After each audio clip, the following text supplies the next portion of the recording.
हर रोज एक नई कहानी देखने के लिए चैनल को सब्सक्राइब करें और बेल आइकन को दबाना ना भूलें। नेहा बहुत ही सुंदर और संस्कारी होती है। नेहा के हाथों में खाना बनाने का बहुत ही अच्छा गुण होता है। नेहा के हाथ की पूरी सब्जी उसके घर में सबको पसंद होती है। एक दिन नेहा शाम के समय बाहर दुकान से आ रही होती है। तभी उसका भाई विनय देख लेता है। विनय को बहुत गुस्सा आता है और वो अपने पिता धीरज को बता देता है। नेहा जब घर आती है तो नेहा का भाई कहता है, तुझे मना किया है ना कि बाहर नहीं जाना है तुझे, तो फिर किससे पूछकर बाहर गई थी? भैया मैं तो नमक लेने के लिए ही बस दुकान गई थी और कुछ नहीं। घर में कोई नहीं था और आप लोगों के आने का भी समय हो रहा था, तो मैंने सोचा कि मैं खुद ही ले आती हूँ। देख रहे हो ना माँ पापा, इसे बस बाहर घूमने का बहाना चाहिए बस। तभी तो हम दोनों नहीं थे तो तुरंत बाहर निकल गई। इसके मन में डर नहीं है अब हमारा। यहां तेरे बाप भी हैं और तू बाहर गई। अरे पर निकल आए हैं क्या तेरे? बता, अभी काट के रख देता हूं मैं। सच सच बता, बाहर किससे मिलने गई थी तू? पापा मैं सच कह रही हूँ।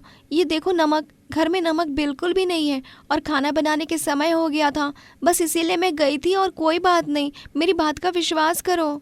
देख नेहा, तुझे बहुत प्यार से समझा लिया है मैंने, लेकिन अब तू मेरी बात ध्यान से सुन।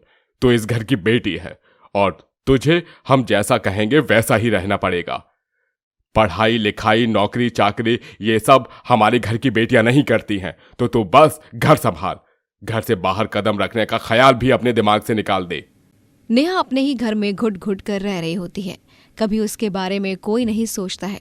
कुछ दिनों बाद नेहा ने घर में सबके लिए पूरी सब्जी बनाई होती है, जिसे खाकर धीरज कहता है, वाह बेटी, ये होती है लड़कियां। जैसे तूने खाना बनाया है, वाह वाह वाह वाह, सच में बेटी तूने दिल खुश कर दिया। जरा 2 पूड़ी और ले आ।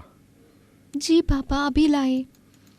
नेहा की अगर कभी तारीफ होती तो वो बस इसीलिए कि वो अच्छी पूरी सब्जी बनाना जानती हो।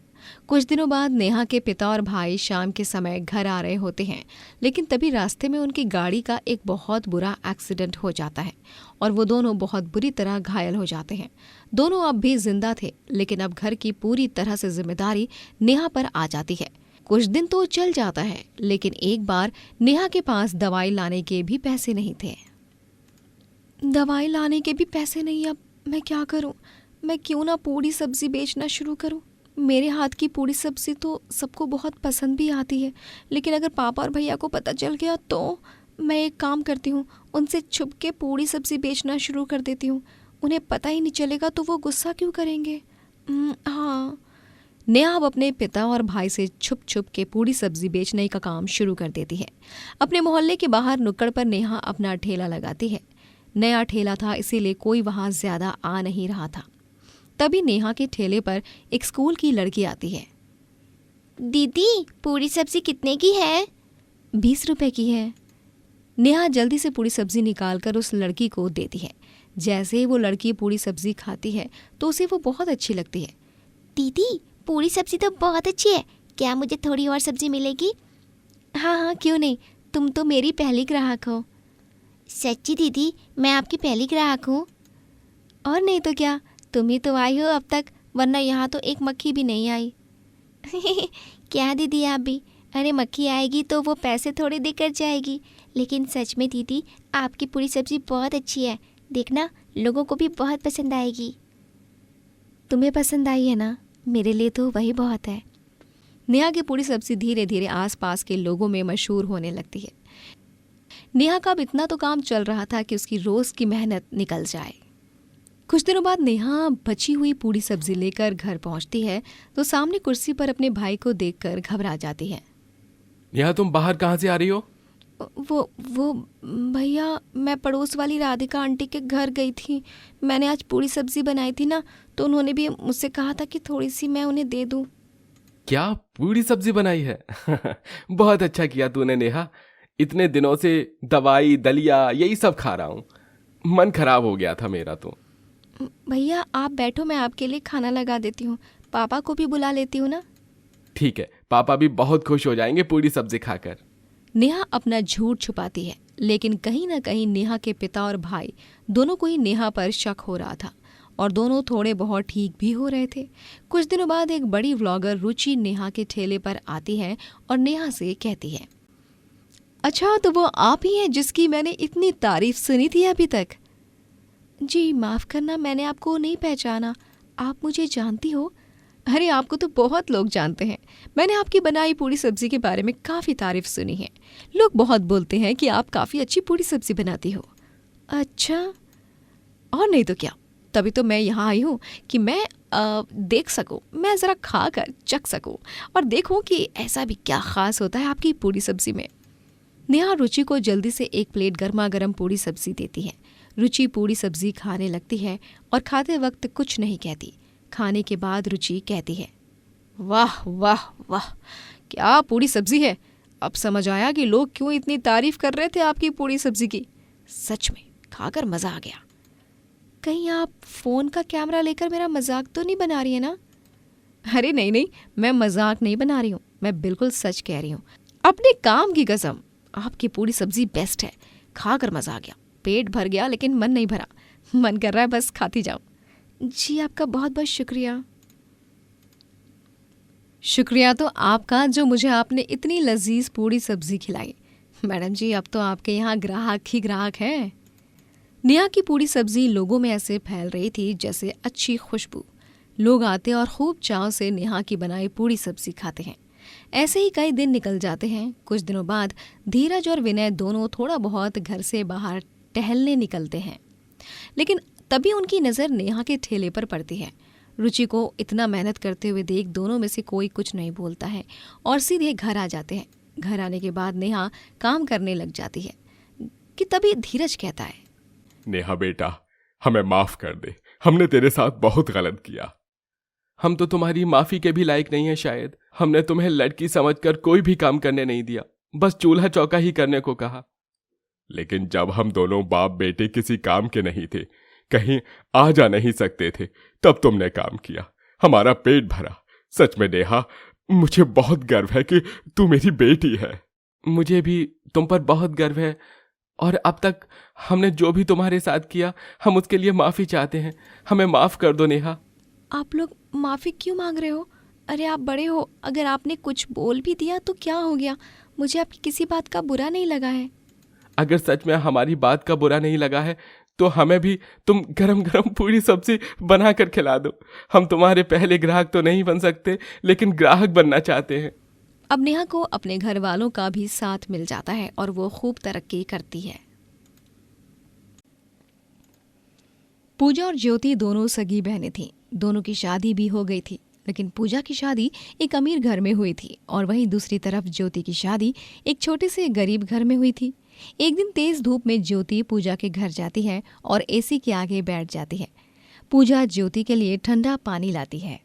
अरे इतनी धूप में पैदल आने की क्या ज़रूरत थी? दीदी अब मेरे पास गाड़ी तो है नहीं जो मैं एसी वाली गाड़ी में आराम से आ जाती। अब जब कुछ है ही नहीं तो मुझे पैदल ही आना पड़ता ना। चलो कोई बात नहीं, तुम आ गई, अब थोड़ी देर आराम करो। आज वो ऑफिस खाना लेकर नहीं गए हैं, मैं उन्हें खाना देने ही जा रही हूँ। आधे घंटे में आ जाऊँगी मैं। कोई बात नहीं, मैं यही हूँ दीदी, आप आराम से आओ। पूजा वहाँ से चली जाती है और ज्योति आराम से टीवी देखने लगती है। तभी कमरे से निकलकर पूजा की सास मालती आती है और ज्योति को देखकर कहती है, अरे ज्योति बेटा, तू यहाँ कब आई? नमस्ते माँ जी, मैं थोड़ी देर पहले ही आई थी। पूजा दीदी को कुछ काम था इसीलिए वो बाहर चली गई। जाने से पहले मुझसे मिलकर ही गई हैं। हाँ, आज वो दीपक खाना नहीं लेकर गया है ना, तो बस उसे खाना देने ही गई है। अच्छा, आपको ये बताया क्या? ये बताया मतलब क्या है ज्योति बेटा तेरा, और कहाँ जा सकती है वो? हाँ माँ जी, आप मेरी माँ जैसी हो, इसीलिए मैं आपसे झूठ नहीं बोल सकती।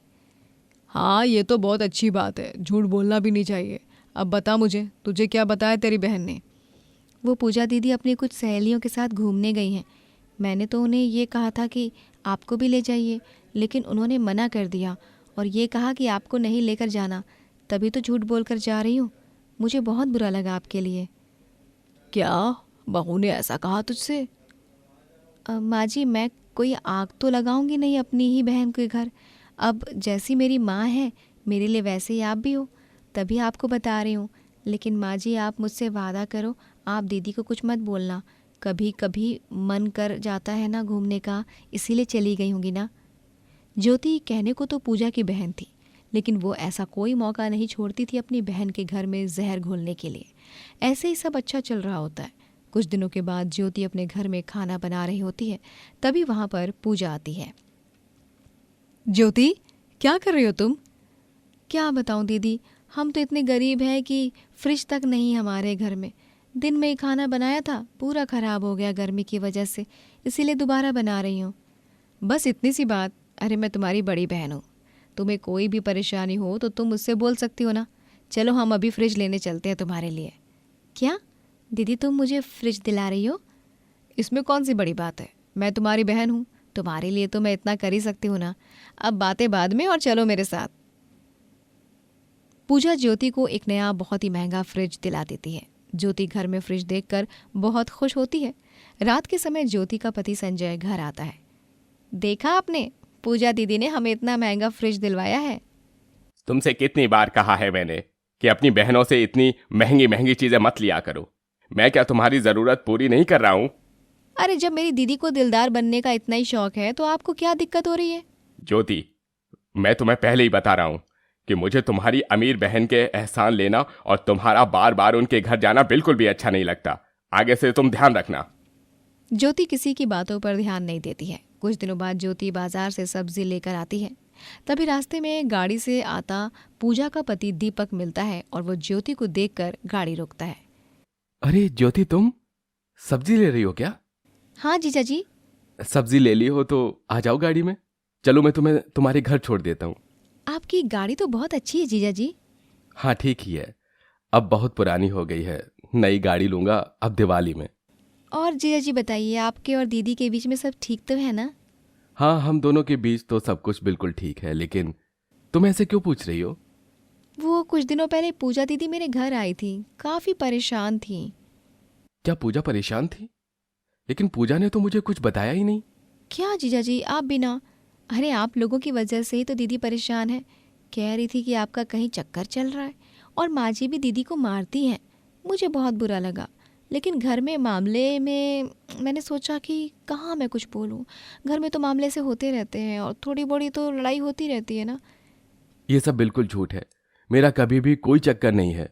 और माँ पूजा को मारेगी ऐसा तो हो ही नहीं सकता। माँ तो पूजा को मुझसे भी ज्यादा प्यार करती है। यही तो मैंने भी कहा था ना उन्हें, लेकिन उन्होंने बोला कि आप लोग उनके साथ अच्छा बर्ताव नहीं करते। ये भी कहा था कि आप बाप भी नहीं बन सकते हो। मुझे यकीन नहीं हो रहा पूजा मेरे और माँ के बारे में इतना कुछ बोल सकती है। अच्छा हुआ ज्योति, तुमने मुझे सब कुछ बता दिया। ज्योति अपनी बहन के ससुराल वालों को पूजा के खिलाफ भड़काती रहती है और धीरे धीरे पूजा के ससुराल में दरार भी आने लगती है। ऐसे ही एक दिन पूजा दीपक को गले लगाकर कहती है, आज तो आप बहुत ही हैंडसम लग रहे हो। दूर हटो पूजा, मुझे तुमसे कोई बात नहीं करनी है। दीपक, तुम्हें क्या हुआ है? मैं कई दिनों से देख रही हूँ कि तुम मेरे तरफ ठीक से देखते भी नहीं हो और ना ही ठीक से बात करते हो। मुझसे कुछ हुआ है क्या? मुझे तुम्हारे साथ नहीं रहना है। जब तुम मेरे साथ खुश ही नहीं हो तो साथ रहकर क्या हो जाएगा? ये तुम क्या बोले जा रहे हो? मैं बहुत खुश हूँ। और ये सब बातें तुम्हारे दिमाग में आई कहाँ से? तुमने अपनी बहन को क्या बोला कि मैं बाप नहीं बन सकता, मेरा बाहर चक्कर है, मेरी माँ तुम्हें मारती है? क्या ज्योति ने तुम्हें ये सब कहा? पूजा को दीपक सब बताता है और कुछ देर बाद मालती भी सब कुछ बताती है जो बात ज्योति ने उससे कही थी। फिर तीनों ज्योति के घर जाते हैं जहाँ ज्योति अपने पति के साथ बैठी थी। अरे आप तीनों यहाँ एक साथ? दीदी आपने बताया भी नहीं। ज्योति, तुम्हें शर्म नहीं आई अपनी ही बहन के घर को तोड़ते हुए? तुमने मेरे ही ससुराल वालों को मेरे खिलाफ भड़काया। मैंने कब कहा कि मेरी सास मुझे मारती है? क्या हुआ ज्योति, बताओ ना अब वो सब जो अब तक तुमने हमें बताया था। आप भी क्या मेरी बातों पर ध्यान दे रहे हो? वो सब तो मैंने मजाक किया था। मेरी बहन तो इतनी अच्छी है कि मैं उसकी तारीफ करते नहीं थकती हूँ। बस करो ज्योति तुम, मैंने कभी भी तुम्हारे बारे में गलत नहीं सोचा, लेकिन अब तुम मेरी नज़र और दिल दोनों से उतर गई हो। ज्योति की सच्चाई पूजा के घर वालों के नज़र में आ जाती है और वो वहाँ से चले जाते हैं। पूजा ज्योति से सारे रिश्ते तोड़ देती है। ये सब देखकर संजय कहता है, ज्योति, तुम इस हद तक गिर जाओगी कभी नहीं सोचा था। मुझे लगता था कि तुम्हें अमीर होना है, लेकिन ये नहीं पता था कि तुम्हारे मन में अपनी ही बहन के लिए इतनी जलन है। मुझे भी अब तुम्हारे साथ कोई रिश्ता नहीं रखना है, मेरे घर से निकल जाओ। संजय भी ज्योति से अपना रिश्ता तोड़ देता है, जिसके बाद ज्योति के पास बस पछतावे के सिवा कुछ नहीं रहता। संगीता को अमर अपनी पसंद से घर में शादी करके लाया था, लेकिन संगीता को घर का कोई भी सदस्य पसंद नहीं करता। एक दिन संगीता अपनी सास नीलम के पास जाती है और अपनी सास से कहती है, माँ जी, आज खाना क्या बनाऊं? पूछ तो ऐसे रही है जैसे तुझे 56 भोग बनाना आता होगा। तू जहां से आई है ना, वहां 2 वक्त का खाना भी नहीं मिलता होगा तुम लोगों को तो। हाँ। माँ जी, आप बार बार मेरे मायके वालों को बीच में क्यों लेकर आती हैं? उनकी क्या गलती है? शादी करके तो मैं आई हूं ना यहाँ पर। आपको जो भी कहना है मुझे कहिए ना, उन्हें कह के आपको क्या मिलेगा? तुझे कह के भी तो कुछ नहीं मिलेगा ना। अरे घर में बस बहू ही नहीं आती है, बहू के साथ और भी बहुत कुछ आता है, लेकिन वो और बहुत कुछ तो तू लाई नहीं है ना? माँ जी, भगवान का दिया हुआ आपके पास सब कुछ है, किसी चीज की कोई कमी नहीं है, लेकिन आप फिर भी ऐसा क्यों करती हो जैसे पता नहीं क्या कमी हो? तू मुझसे जुबान लड़ा रही है। जब तू अपने साथ एक फटी साड़ी भी नहीं लाई है तो तेरी यहाँ जुबान भी क्यों खुल रही है? शर्म नाम की चीज तो है नहीं तेरे में, है? और ना ही तेरे घर वालों में। बेटी को खाली हाथ ही विदा कर दिया। माफ कर दो माँ जी, आप बता दीजिए खाना क्या बनाना है। हमें तो तेरे हाथ का खाना भी खाने का मन नहीं करता, जा यहाँ से। अपनी सास की बात सुनकर संगीता को बहुत बुरा लगता है और वो रसोई में चली जाती है और रोने लगती है। संगीता, तुझे रोना नहीं है। माँ जी अभी गुस्से में है, उन्होंने अगर गुस्से में कुछ बोल दिया तो कोई मुझे बुरा नहीं मानना चाहिए, बल्कि मुझे तो कोशिश करनी चाहिए माँ जी का दिल जीतने की। मैं आज माँ जी के लिए आलू प्याज के पराठे बनाऊंगी। संगीता आलू प्याज के पराठे बनाने लगती है। पराठे की खुशबू से संगीता की जेठानी माधुरी रसोई में जा रही होती है, लेकिन तभी उसे नीलम हॉल में दिख जाती है। अरे माँ जी, आप तो यहाँ हो, फिर इतनी अच्छी खुशबू अरे कहाँ से आ रही है रसोई में? कौन है? कुछ अच्छा बन रहा है क्या? अरे मुझे नहीं पता, चल जरा देखते हैं कि क्या बन रहा है रसोई में। नीलम और माधुरी दोनों रसोई में जाते हैं। अरे माँ जी, जेठानी जी, आप दोनों यहाँ, मैंने सबके लिए आलू के पराठे बनाए हैं, चलिए मैं खाना लगा देती हूँ। संगीता टेबल पर खाना लगा देती है। माधुरी का पति महेश, माधुरी, संगीता का पति विनय, सब लोग खाना खाने बैठ जाते हैं। सब खाना खाते हैं। विनय को आलू प्याज के पराठे काफी अच्छे लगते हैं और वो बोलता है, अरे वाह संगीता, आलू प्याज के पराठे तो बहुत अच्छे बने हैं। माँ, आपको कैसे लग रहे हैं ये पराठे? अच्छे तो लग रहे हैं, लेकिन बोल दिया कि अच्छे लग रहे हैं तो ये गरीब भिखारन मेरे सर पर चढ़ेगी। माँ बताओ ना। अच्छा आप छोड़ो, भाभी आप बताओ कैसे हैं? इसमें कौन सी बड़ी बात है? अरे गरीब लोगों को तो खाना बनाना सिखाया जाता है, ठीक ही है, इतने भी कुछ खास नहीं है। पराठे अच्छे तो काफी बने थे, लेकिन घर में कोई भी नहीं तारीफ करता है सिवाय विनय के। सब लोग संगीता से चिढ़ते थे। एक दिन माधुरी अपनी सास के कमरे में जाती है। माँ जी, मेरा बहुत मन कर रहा है कि संगीता के हाथ के प्याज के पराठे खाने का। मैं नहीं बोल सकती उसे, आप बोलो ना बनाने को। तू क्या पागल हो गई है? मैं और उसे बोलूं? अरे उसको अगर ये पता चला कि हमने उसके बनाए आलू प्याज के पराठे अच्छे लगे, हमने उसकी तारीफ कर दी, तब तो वो हमारे सर पर चढ़कर नाच करेगी। रुको बुलाते हैं, और किसी बहाने से तो बनवा ही लेंगे। माधुरी तुरंत संगीता को बुलाती है। क्या हुआ दीदी, आपने बुलाया? कुछ काम था? तुम आज आलू प्याज के पराठे बना लो, शायद मेरे कुछ दोस्त आएंगे, उन्हें प्याज के पराठे अच्छे लगते हैं, और जिस होटल से मैं मंगवाती हूँ वो बंद हो चुका है, इसलिए तुम ही बना दो। ठीक है दीदी, मैं अभी बना देती हूँ। संगीता काफ़ी सारे आलू प्याज के पराठे बना देती है, जिसे नीलम और माधुरी बड़े चाव से खाते हैं।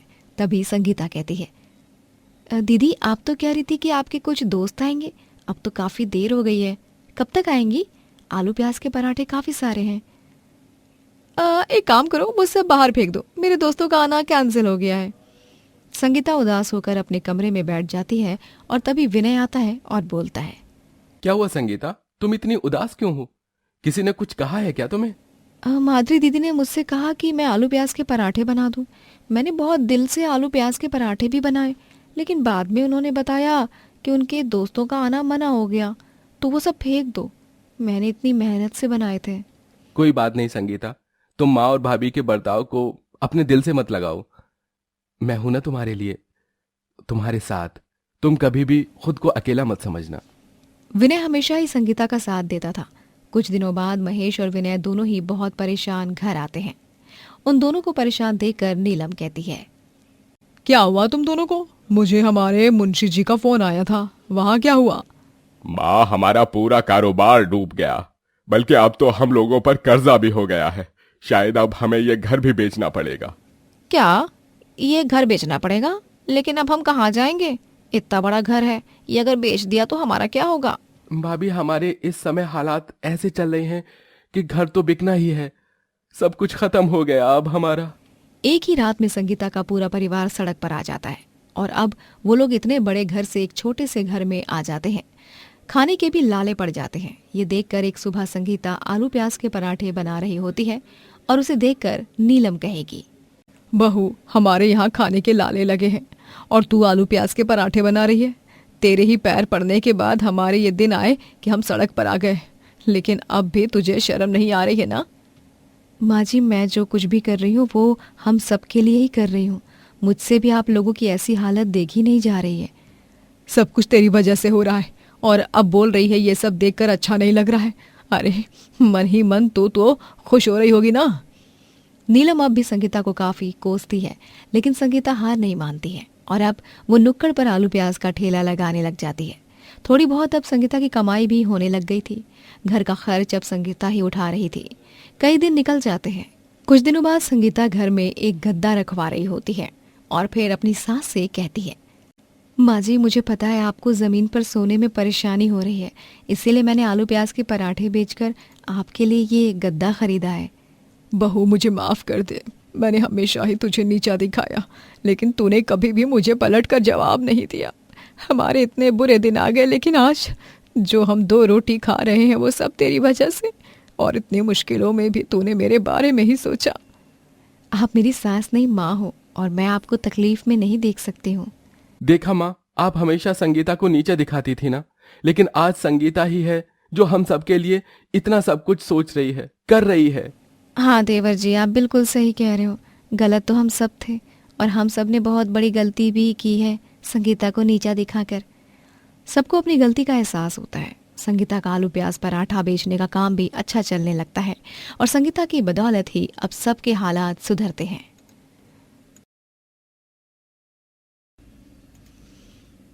रूही एक अमीर बाप की बेटी होती है, लेकिन हेलीकॉप्टर क्रैश में उसके पिता का देहांत हो जाता है और पिता के देहांत के बाद धीरे धीरे रूही के पास जो कुछ भी था वो सब चला गया था और अब रूही अपनी माँ अनीता के साथ एक छोटे से घर में आ जाती है। अनीता की अब तबीयत खराब होने लगती है। रूही बेटा, माफ कर देना। तुम्हारे पिता के देहांत के बाद मैं तुम्हें वो खुशी नहीं दे पा रही हूँ जो तुम्हें मिलनी चाहिए थी। ऊपर से मैं तुम्हारे ऊपर बोझ बनती जा रही हूँ। माँ, ये आप कैसी बात कर रही हो? अरे आपसे ही तो मेरा सब कुछ है। पिताजी तो वैसे भी हमें छोड़कर चले गए। अब मेरे पास आपके अलावा बचा ही क्या है? अब आप भी ऐसी बातें करके मेरा दिल तो मत दुखाओ ना। लेकिन अब हम क्या करेंगे? मुझे तो कुछ भी समझ नहीं आ रहा। माँ, आप चिंता मत करो, कुछ ना कुछ हो जाएगा। अभी तक तो तेरी पढ़ाई भी नहीं हुई है, फिर आगे क्या क्या होगा?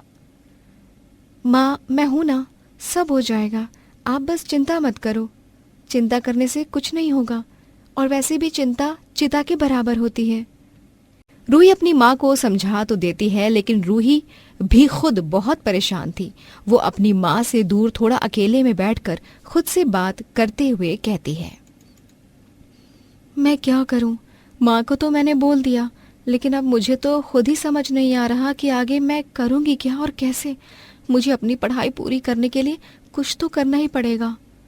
1-2 दिनों तक रूही काफी सोचती है और फिर बाद में अपनी माँ के पास जाएगी और अपनी माँ से कहती है, माँ, अब हमारे पास खोने को तो कुछ है नहीं, तो अब हम क्यों ना नई शुरुआत करें? नई शुरुआत? कैसे नई शुरुआत? रूही, तू क्या कह रही है? माँ, मैं ये ही कह रही हूँ, पापा ने भी तो अपना काम 0 से ही शुरू किया था ना। हम भी खाना बनाकर बेचते हैं ना। अगर लोगों को पसंद आने लगा तो हम ढाबा खोल लेंगे। ढाबे के साथ साथ मैं अपनी पढ़ाई भी तो पूरी कर सकती हूँ ना। हाँ, तू सही कह रही है। जब तक हम कुछ करेंगे ही नहीं तो हमें कौन सी हार से डर लग रहा है। अब से हम खाना ही बेचते हैं। दोनों माँ बेटी अब लोगों को खाना बेचने लगी थी। लोगों को उनका बनाया हुआ खाना काफी पसंद भी आ रहा था, इसीलिए वो कुछ ही दिनों बाद एक छोटा सा ढाबा भी खोल लेते हैं। साथ ही रूही अपनी पढ़ाई भी कर रही थी। कुछ दिनों बाद रूही के ढाबे में विनोद नाम का एक आदमी आता है और वो वहाँ की खास सब्जी मटर पनीर ही खाता है। आय हाय भाई साहब, क्या कमाल सब्जी बनाई है। आपके यहाँ कोई प्रोफेशनल शेफ है क्या? नहीं, हमारे ढाबे में तो मैं और माँ ही हैं। हम दोनों ही सब काम करते हैं, खाना भी बनाते हैं और सब्जियां भी हम ही लेकर आते हैं। वाह वाह वाह वाह, स्वाद तो बहुत ही उम्दा है। सच में खाकर मजा आ गया। यहाँ भूखे की भूख ही नहीं मिटती, बल्कि जिसको स्वाद चाहिए हो वो भी मिलता है। जी शुक्रिया। मेरे लिए अपने ढाबे की हर सब्जी ले आओ। अरे मटर पनीर इतना अच्छा है तो बाकी सब सब्जी के साथ ना इंसाफी क्यों करे? हाँ उन्हें भी तो चखने का मौका मिलना चाहिए ना। जी जी बिल्कुल, मैं अभी लाती हूँ। विनोद को गरीब ढाबे वाली के यहाँ का हर खाना काफी अच्छा लगता है और वो काफी तारीफ भी करता है। माँ बेटी का ढाबा अच्छा चलने लगता है। कुछ दिनों बाद रूही अपने साथ अपनी सहेली मीनू को अपने ढाबे पर लेकर आती है। मीनू ढाबा देखकर बोलती है, ये तो वही ढाबा है। यहाँ के खाने की तारीफ मैंने काफी ज्यादा सुनी थी। हाँ, ये ढाबा मैं और मेरी माँ चलाते हैं और इन सब की वजह से ही मैं पढ़ाई भी कर पा रही हूँ, वरना मुझे नहीं लगता था कि मैं अपनी पढ़ाई पूरी कर पाऊंगी। रूही, तुम मेरी दोस्त हो, तो मैं चाहती हूँ कि मैं भी तुमसे और तुम्हारी माँ से कुछ सीखूं, इसीलिए मैं तुम्हारे ढाबे में रोज आ सकती हूँ। अरे हाँ हाँ बिल्कुल, ये भी भला कोई पूछने की बात है। तुम्हारा जब मन करे तुम तब आ जाना, इसे अपना ही ढाबा समझो। मीनू अब हर रोज ढाबा आने लगती है। एक दिन ढाबे पर काफी लोग आए थे और ढाबे पर भीड़ देखकर खुद से कहती है, ये रूही क्या कर रही है अपने ढाबे में ऐसा, जो यहाँ भीड़ आती ही जा रही है। तभी कॉलेज में इसका इतना नाम है, सब बच्चे इसकी इतनी तारीफ करते हैं। मैं भी देखती हूँ इस रूही का नाम ज्यादा दिनों तक कैसे रह सकता है। मीनू तुरंत रसोई घर जाती है जहाँ अनीता खाना बना रही थी। अरे मीनू बेटा, तुम यहाँ कुछ काम था क्या? नहीं आंटी जी, कोई काम नहीं था। वो तो मैं यहाँ इसीलिए आई थी क्योंकि आपको रूही बाहर बुला रही थी। ये रूही भी ना, अब मैं यहाँ खाना बनाऊं या रूही को देखूं?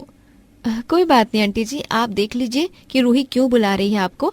तब तक मैं यहाँ देख लेती हूँ, ठीक है ना? हाँ हाँ ठीक है। अनीता जैसे ही बाहर जाती है तुरंत मीनू सब्जी में काफी नमक मिला देती है। रूही अरुण नाम के एक ग्राहक को छोले की सब्जी और चावल देती है। जैसे ही अरुण छोले चावल खाता है तो उसे नमक काफी तेज लगता है। ये क्या है, इतना नमक? अरे मुझे छोले की सब्जी चाहिए थी, ना कि नमक की। क्या नमक ज्यादा है? नमक ज्यादा कैसे हो गया? माफ करना सर, मैं अभी ठीक करके लाती हूँ।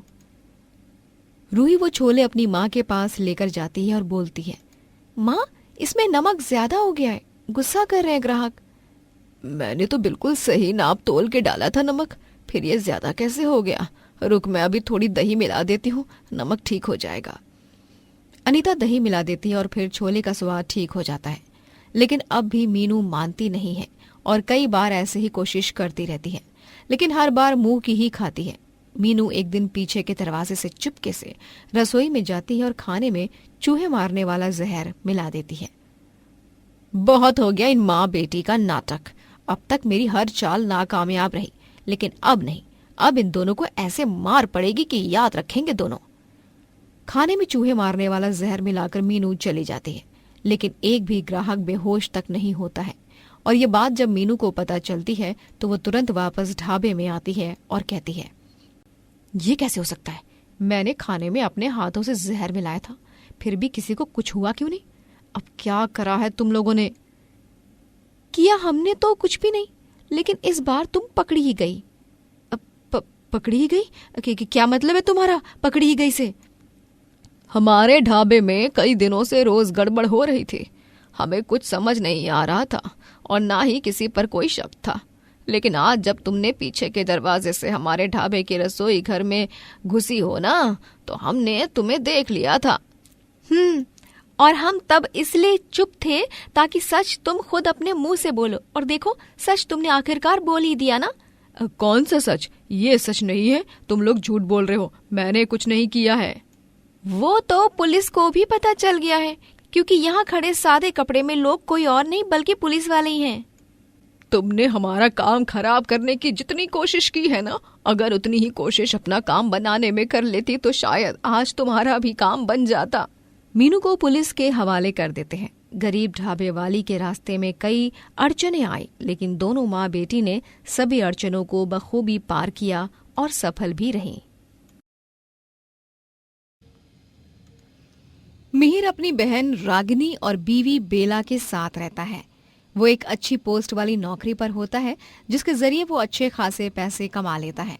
समय के साथ रागिनी को सौरभ नाम का एक गरीब लड़के से प्यार हो जाता है, जिसके साथ वो शादी कर लेती है। और ये सब होने पर मिहिर रागिनी से बातचीत करना बंद कर देता है।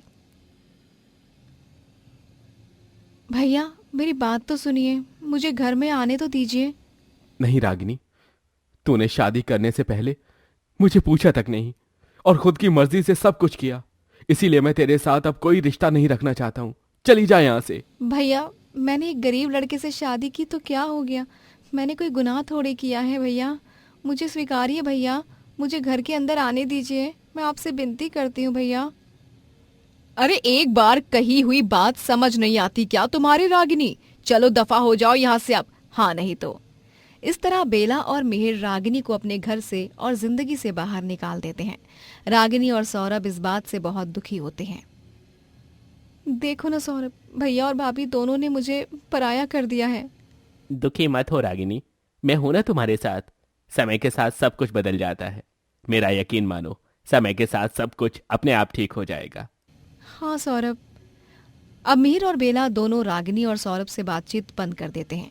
एक दिन जब सौरभ कंस्ट्रक्शन साइट से घर लौट रहा होता है, तभी उसका एक्सीडेंट हो जाता है और उसे फौरन हॉस्पिटल ले जाया जाता है।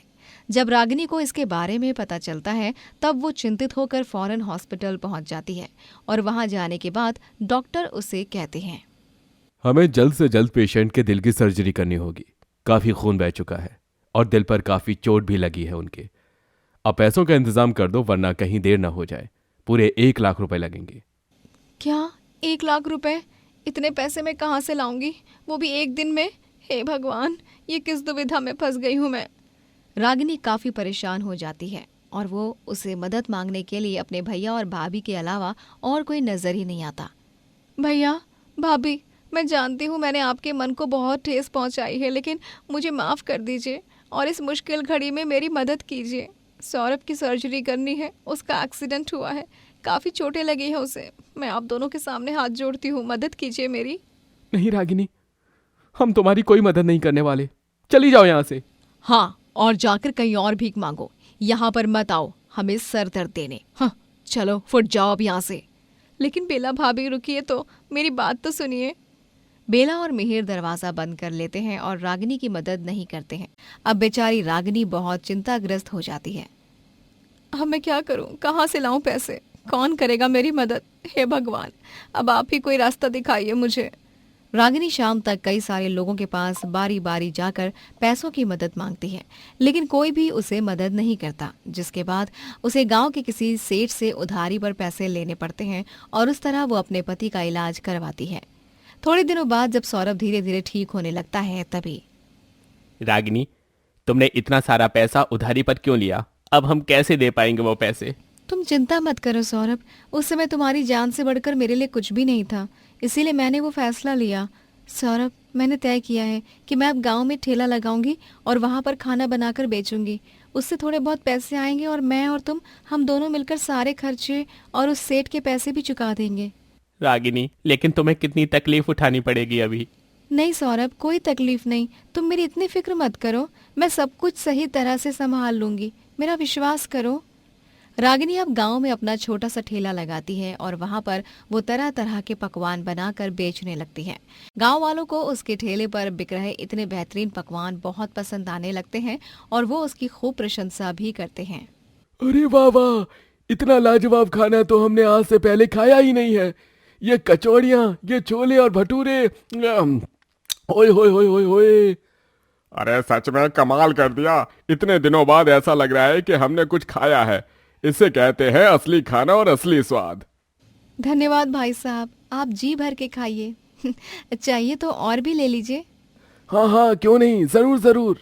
रागिनी को वो छोटा सा जो ठेला है वो बहुत भा जाता है, क्योंकि अब पूरे गांव में काफी प्रसिद्ध होने लगता है उसका वो छोटा सा ठेला, जिसके बाद वो पैसे कमाकर अपना एक बड़ा सा रेस्टोरेंट भी खोल देती है और वहां पर वो एक से बढ़कर एक स्वादिष्ट पकवान बनाकर बेचने लगती है। रागिनी का रेस्टोरेंट की खबर जब बेला और मिहिर को पता चलती है तब उन दोनों को काफी जलन होती है। देख लो मिहिर, तुम्हारी बहन कितनी आगे निकल रही है हमसे। बहुत पर निकल आए हैं ना उसके। तुम्हें क्या लगता है? नहीं बेला, रागिनी मुझसे आगे नहीं जा सकती। मैं उसे आगे जाने नहीं दे सकता। तो फिर क्यों ना हम दोनों साथ मिलकर उसे बर्बाद कर दें? क्यों? लेकिन कैसे बेला? उसकी चिंता तुम मुझ पर छोड़ दो। मेरे इस खुराफाती दिमाग में कई सारे प्लान्स हैं। बेला और मिहिर दोनों मिलकर भेस बदल लेते हैं और दोनों के दोनों भेस बदलकर कोशिश करते हैं कि वो रागिनी के रेस्टोरेंट में पहुंच जाएं। और ऐसा ही होता है, जहां पर वो दोनों चुपके से उसके रेस्टोरेंट के खाने में मिलावट कर देते हैं और बाद में जब ग्राहक वो मिलावट वाला खाना खाते हैं तब उनकी तबीयत काफी खराब हो जाती है और इसके चलते गांव वाले रागिनी के रेस्टोरेंट को तोड़ फोड़ कर उसे खूब सुनाते हैं। ऐसा मत कीजिए, मेरे रेस्टोरेंट को मत तोड़िए। मैं आप सबसे हाथ जोड़कर विनती करती हूँ, मैंने सच में कुछ नहीं किया है, मैंने मिलावट नहीं की है। अरे तो क्या तुम्हारे रेस्टोरेंट में भी भूत आया था क्या, जिसने मिलावट की? कुछ भी बकवास करती हो। अरे आज के बाद अगर तुमने गांव में फिर से खाना बेचा तो हम सबसे बुरा और कोई नहीं होगा। गांव वाले अब रागिनी के खिलाफ हो जाते हैं और रागिनी इन सब से काफी दुखी हो जाती है। वहीं मिहिर और बेला को ये सब होते देख बहुत खुशी महसूस होती है। आखिर वही हुआ जो हम चाहते थे। बड़ी आई थी अपने रेस्टोरेंट को चलाने वाली, अब अपने मुंह के बल गिरेगी बुरी तरह।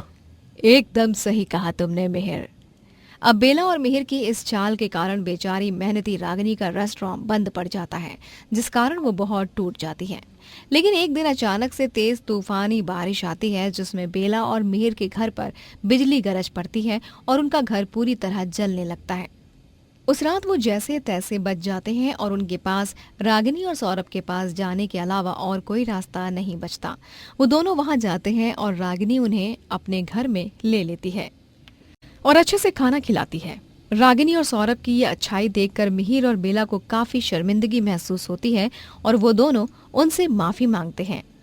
हमें माफ कर दो रागिनी और नंदोई जी, हमने आप दोनों का हर मुश्किल समय में साथ देने से इनकार कर दिया, लेकिन आज जब हम मुसीबत में हैं तब आप दोनों ने बिना कुछ कहे हमारा साथ दिया। इससे अच्छा नाता और रिश्ता क्या हो सकता है?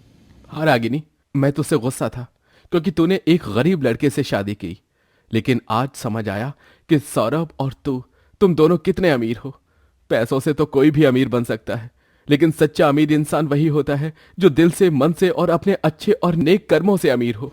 बेला और मिहिर दोनों रागिनी को अपना गुनाह बताते हैं कि उन्होंने ही उसके रेस्टोरेंट में आकर खाने में मिलावट की थी, लेकिन अब उन्हें अपनी गलती का एहसास हो गया है। वो दोनों पूरे गांव के सामने अपना गुनाह कबूल करके रागिनी को फिर से सबकी नजरों में अच्छा साबित करते हैं और अंत में सब कुछ फिर से ठीक हो जाता है और रागिनी फिर से अपना नया ढाबा खोलकर गाँव में खाना बनाकर बेचने लगती है। साधना और मनोज दोनों एक छोटे से हरिपुर नाम के गांव में अपना एक ढाबा चलाते थे और उनका ढाबा भी काफी पुराना था। कई लोग वहां आते थे। गर्मी का मौसम आ जाता है और अब बहुत तेज गर्मी पड़ती है। इस वजह से उनका ढाबा अब अच्छा नहीं चल रहा था। ये देखकर मनोज अपनी पत्नी साधना से कहता है, लगता है आज भी हमारा खाना फेंका ही जाएगा। जब रोज इतना इतना खाना फेंका जाता है तो बहुत बुरा लग रहा है। इस गर्मी में तो और भी हाल बुरा हो गया है हमारा। वही तो, अब तो ग्राहक ही नहीं आते हैं। इतना पुराना ढाबा है हमारा, लोगों को यहाँ का खाना भी पसंद है, लेकिन फिर भी अब हमारे ढाबे में इतना सन्नाटा है। कोई बात नहीं है, वक्त ही चोट देता है तो वक्त ही सबसे बड़ा मरहम होता है। साल भर मेहनत करते हैं, लेकिन गर्मियाँ आते ही हमारे पैसे जमा किए हुए भी सब खत्म हो जाते हैं। गरीब का ढाबा है जो और गरीबी में जा रहा है। अब इस सड़ी गर्मी में लोग घर से ही नहीं निकलना पसंद करते हैं, तो हमारे ढाबे में कैसे खाना खा पाएंगे? काम ना चलने की वजह से दोनों काफी परेशान हो जाते हैं। लेकिन अब भी हार नहीं मानते हैं। शाम का समय होता है और दोनों अपने घर जा रहे होते हैं, लेकिन तभी रास्ते में उन्हें एक आदमी मिलता है जिससे पता चलता है कि उनके बेटे अर्जुन का एक्सीडेंट हो गया है। दोनों भागकर गांव के बाहर के हॉस्पिटल जाते हैं और डॉक्टर से कहते हैं, डॉक्टर साहब, हमारा बेटा ठीक तो है ना? डॉक्टर साहब, हमारा बेटा ही हमारे जीने का आखिरी सहारा है, वो ठीक तो है ना? देखिए, आपके बेटे का बहुत बड़ा एक्सीडेंट हो गया है, वो ठीक तो है, लेकिन क्या डॉक्टर साहब, आप चुप क्यों है? बताइए ना, हमारा बेटा ठीक तो है ना? अगर उसे कुछ हो गया तो हम जी नहीं पाएंगे। बोलिए ना, वो ठीक तो है ना? वो ठीक है, लेकिन एक्सीडेंट होने की वजह से आपके बेटे की आंख की रोशनी चली गई है। अगर आपको अपने बेटे की आंखों की रोशनी चाहिए तो उसके लिए आपको इलाज करवाना पड़ेगा, और इलाज के लिए आपके काफी पैसे लगेंगे। आप बता दीजिए क्या करना है। क्या करना है? अरे, हमारे बेटे की आंख की रोशनी चली गई है और आप वो रोशनी ला सकते हो तो ले आइए ना, हम पैसों का इंतजाम कर देंगे। दोनों घर आते हैं और यहाँ वहाँ से काफ़ी कर्जा लेते हैं, लेकिन पूरे पैसे जमा नहीं हो पाते हैं। दोनों काफ़ी परेशान हो जाते हैं। तभी साधना कहती है, सुनिए जी, हमारे लिए सबसे ज़रूरी हमारा बेटा। पैसों का इंतज़ाम तो नहीं हो पाया अभी तक, हमारे पास कोई दूसरा रास्ता नहीं है। हमें अपना ढाबा बेच देना चाहिए। तुम ठीक कह रही हो, ढाबा तो दोबारा बन ही जाएगा, लेकिन हमारा बेटा तो दोबारा नहीं आ पाएगा ना। और घर ढाबा ही हमारे लिए आखिरी रास्ता है। तो ठीक है, मैं अभी जाकर बात करता हूँ और ढाबा बेच देता हूँ। ठीक है, आप जाइए और ढाबा को बेचकर पैसे ले आइए। अब तक मैं हॉस्पिटल जाती हूँ, हमारा बेटा वहाँ अकेला होगा। पैसों का इंतज़ाम हो जाता है और उन दोनों के बेटे की आंख की रोशनी वापस आ जाती है। कुछ दिनों बाद उनका बेटा घर आ जाता है। घर आने के बाद धीरे धीरे हालात में सुधार आ रहा था, लेकिन अब साधना और मनोज दोनों के पास कोई काम नहीं था।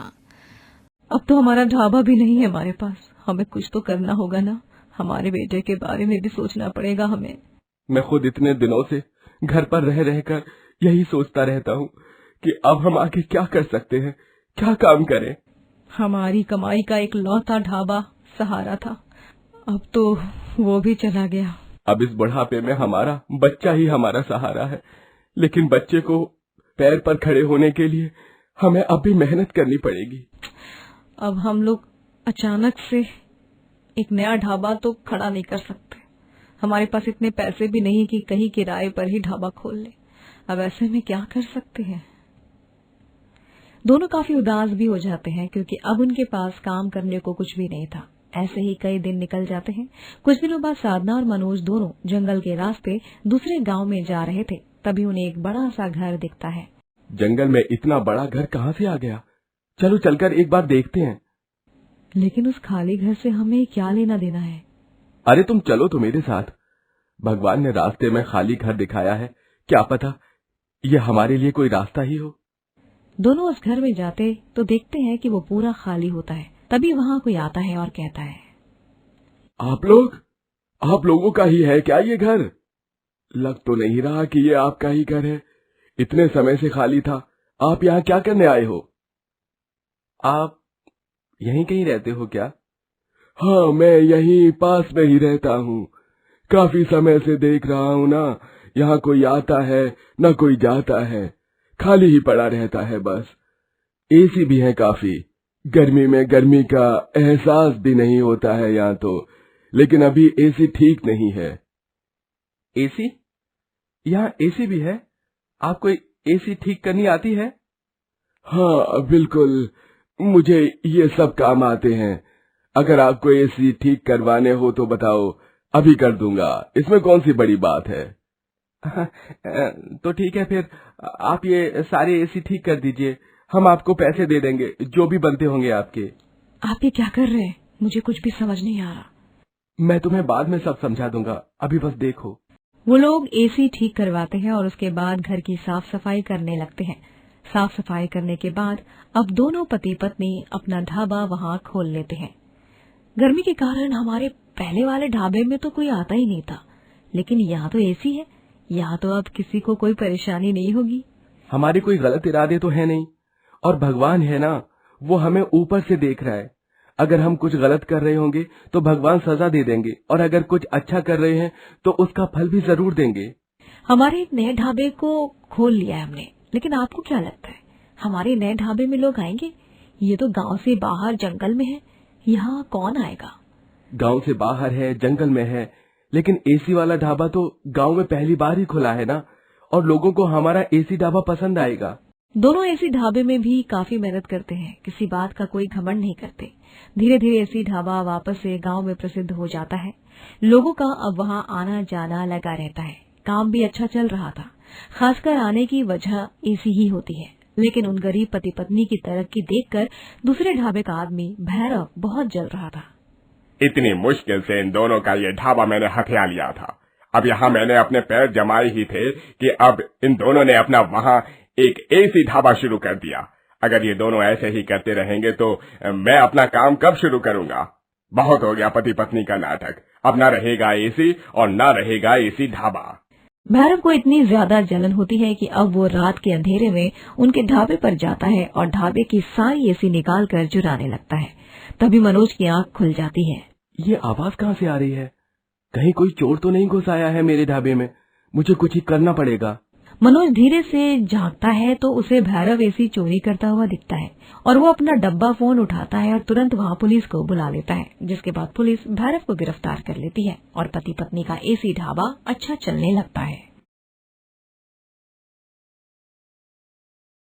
दोस्तों, अगर आपको ये कहानी पसंद आई तो लाइक करें, शेयर करें और कमेंट करके बताएं कि कहानी में आपको सबसे अच्छा क्या लगा।